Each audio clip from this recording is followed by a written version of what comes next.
It's a new day, which means many of us are starting out with some goals. Maybe your goal is to eat a little bit better. Maybe your goal is to watch a video devotion. Done. Maybe your goal is to have more exercise or whatever it is. I ran across an article about a high school athlete. His name is John Tullifson. Some of you may know him, or at least you will after you look it up. Well, he was a hurdler, and his freshman year, he did really well. His sophomore year, he placed in state. I think he won state his sophomore year. His junior year, he set a record. And he's getting ready for his senior year, as this article talked about. And so what do her parents let him do? He paints his goals on his bedroom door. I think that's kind of awesome. And I would guess the idea is that he wakes up, and when he does not feel like working out, he looks at his goals. When he feels like drinking a milkshake instead of a protein shake, he looks at his goals. And there's plenty of mornings where he wonders, why am I suffering so much? This is not a new concept. Michael Hyatt, who's an ultra-productive blogger and he has a Christian worldview, said if you're going to set some goals, you should know the why, but also you should look at them every single day for the first 90 days.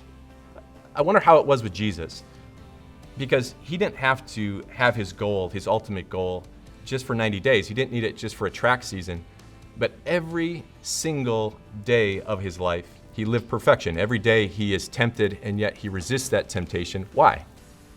Because he had an ultimate goal. So he gets all the way towards the end of his life, and he knows that goal is coming. And he's in a place called Gethsemane, which is on the Mount of Olives. It means olive press. And he's with his disciples the very day before he suffers for your salvation. And he has one request to his Father in heaven. He says, Father, if you are willing, take this cup from me. He saw before him isolation and pain and suffering and nails and death. But why did he do it? We get a little bit clearer picture in the book of Hebrews. It's Hebrews chapter 12, and there's just one little section that lets us know.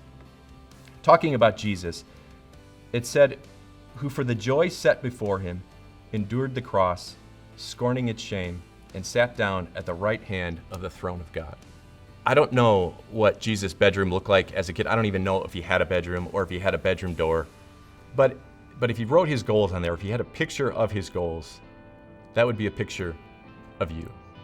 Because of the joy of salvation, he could go through this suffering for you. Today we talked about goals. What are some goals that you're working on? Put those down below because we'd love to encourage you. And hit subscribe because tomorrow we're going to talk about some of these things that pull us off track. Look forward to seeing you then. How do you say no to temptation? Every day all of us face temptation, that pull to do something that God says isn't right. And so many people in the church face a specific